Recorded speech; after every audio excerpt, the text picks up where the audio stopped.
So personal is political. Personal is political. We have studied Aristotle.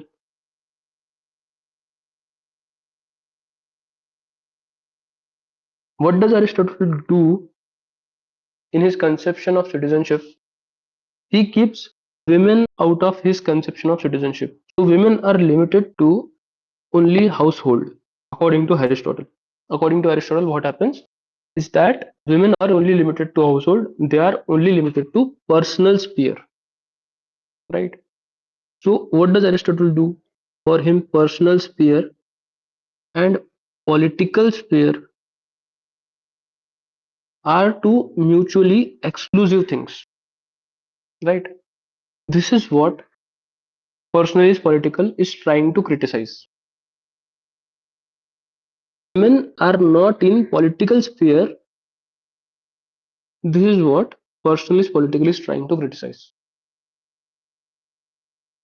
right? Personal is political.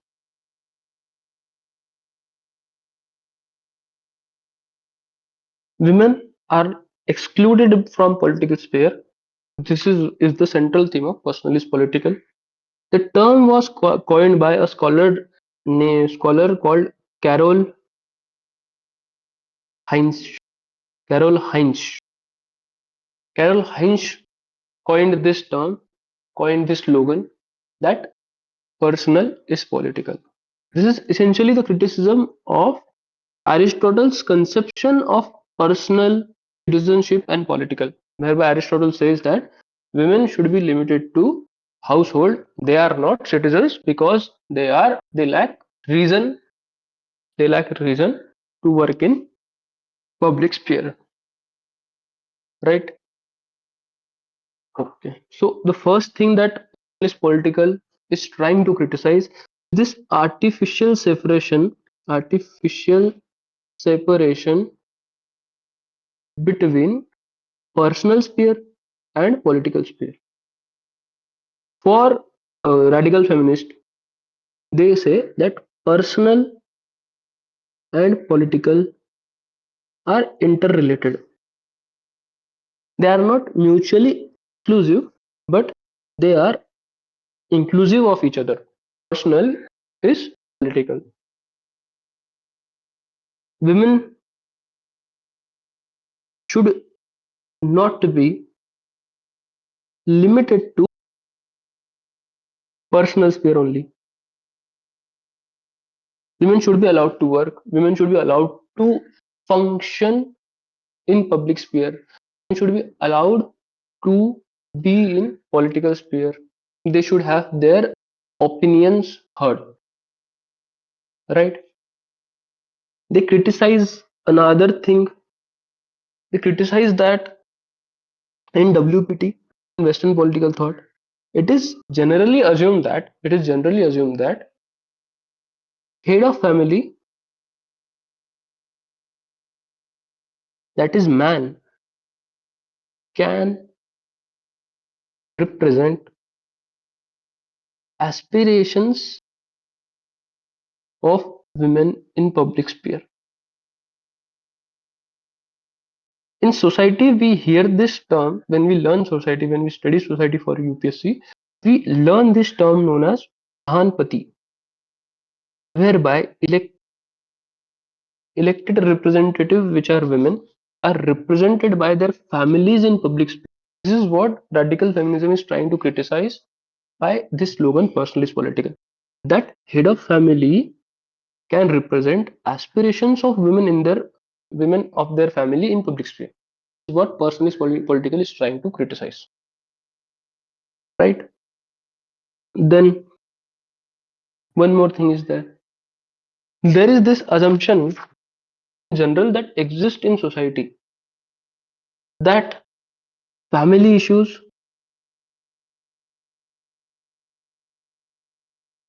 should be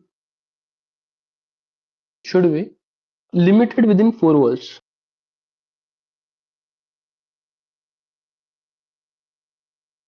Family issues should be limited within four walls.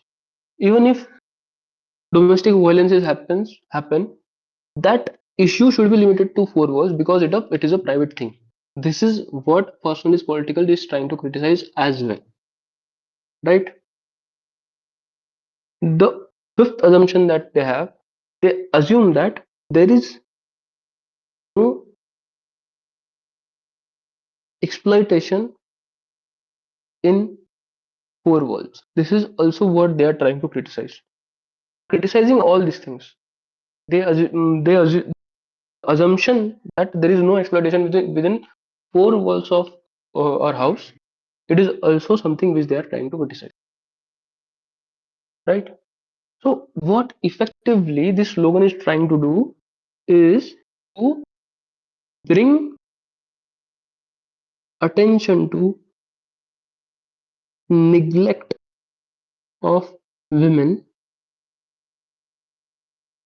by state. This is what they are trying to. This is what they are trying to uh, came forward with. Whereby Aristotle says that women should be limited to household as they don't have reason. They should not come to political sphere. They should not come to public sphere. Right? This separation, this artificial separation between personal and political, they criticize. They, they criticize that they criticize that WPT Western political thought has a view that women should not be should be limited to personal sphere. Right? WPT Western political thought assumes that family is a virtuous institution. There is no exploitation within uh, walls of household, and head of family can represent aspirations of women of the household in public sphere, right? No exploitation within. So this is what this slogan, personalist political, is trying to do. It is trying to come forward with neglect of women by state, absence of women in public sphere, absence of women in political sphere. To explain to explain this idea, personal is political. Explain the idea, personal is political in detail. There is one scholar known as Susan Moller Okin. Susan Brown Miller talked about rape. Susan Moller Okin will talk about personal is political. In her book Gender, Justice and Family, Gender, Justice and Family, she talks about personal and political, explain personal and political. Right? Susan Moller Okin says that state is limited to state is limited to public sphere. Right? Women issues are neglected by state. Women issues are neglected by state. Now, women issues are there, right? Women are not in public sphere, right? By not hearing women, by neglecting women, by omitting women, and not talking about women, state perpetuates patriarchy. By neglecting women, state perpetuates patriarchy. By itself, by limiting itself to public sphere, state state perpetuates patriarchy. Right? If state is not intervening and talking about women, if state is not intervening and talking about women, the patriarchy, subordination of women will continue. So Susan Moller-Okin says that to to get situation of women better, state should intervene, right? So Susan Muller-Okin gives a solution to get situation of women better in public sphere, in private sphere, and situation of women better in particular. What Susan Muller-Okin prescribes this: state should intervene for women, state should work for women, and state should work on getting women better skills. State should work on getting women better education, so that subordination of women in society will stop. Subordination of women will stop. Right? Personal is political. What does personal is political mean? Personal is political essentially is criticism of neglect of women in public sphere, like Aristotle did. Now, Susan Moller-Okin prescribes a solution for this neglect, whereby she says that state should co-opt women, state should uh, intervene, intervene, so that women's situation in public and private gets better. This is what essentially public is personal is political means, and this is what the solution for personal is political is there. Carol Heinzich and Susan Moller-Okin. Right? Now the third concept. The third concept and the third fundamental assumption of radical feminist. First, we learned that is difference between sex and gender. Second, we understood personal is political, and third is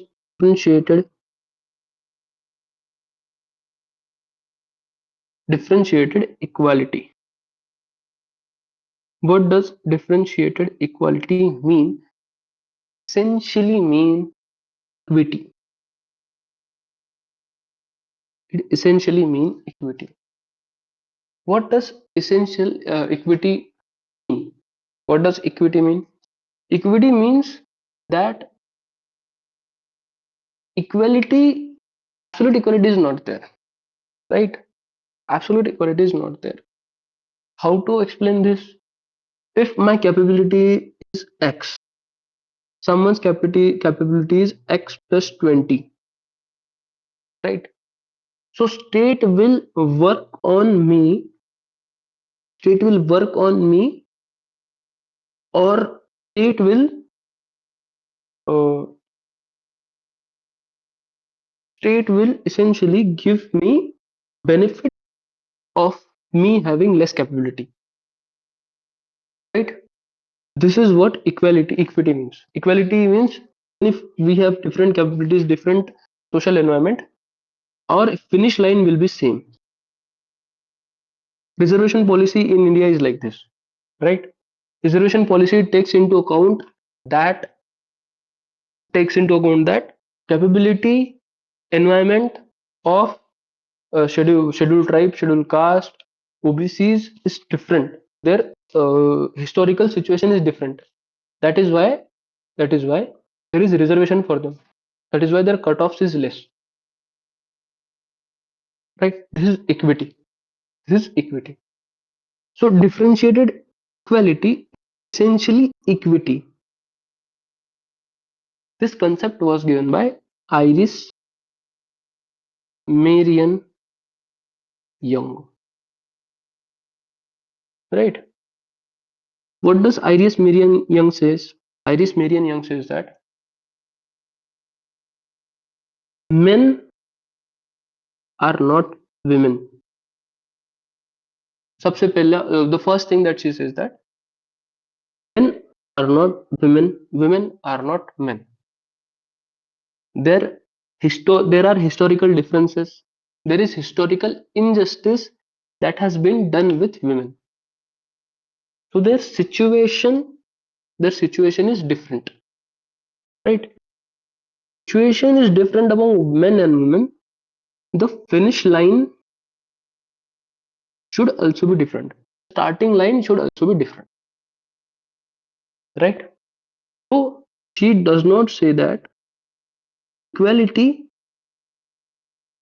means equal rights, right? This this she does not subscribe to, that regardless of your gender, you should be given equal treatment, right?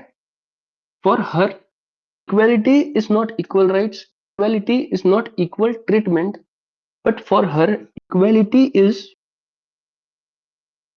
equity, right? Equality for her is not equal treatment of sexes. Equality for her is equity between sexes, right? Equity between sexes. Women, to get women a better situation, have to be treated differently, right? To make you understand this better, I'll give you example of reservation for women in IITs. Women in STEM, women in maths, women in engineering, women less, right? Why it is less? It is less because they are not pushed. They are not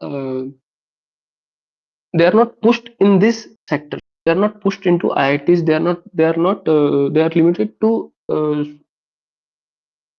disciplines like nursing or arts, right? If in this competition men are equal to women, and the finish line is same for men and women, what happens in this situation, that most of the people will get into IITs and, right, will be men. So the opportunity for women is lost without any of their fault. Why? Because women are oppressed. Women are not pushed into maths. Women are not pushed into IITs, right? So that is why there is a reservation for women in IIT. This is essentially what differentiated equality means. Differentiated equality means that men and women are not equal. Men, women are historically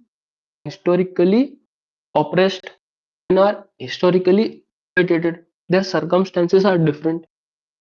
Historical injustice has been done to them. Therefore, there should be different treatment for them.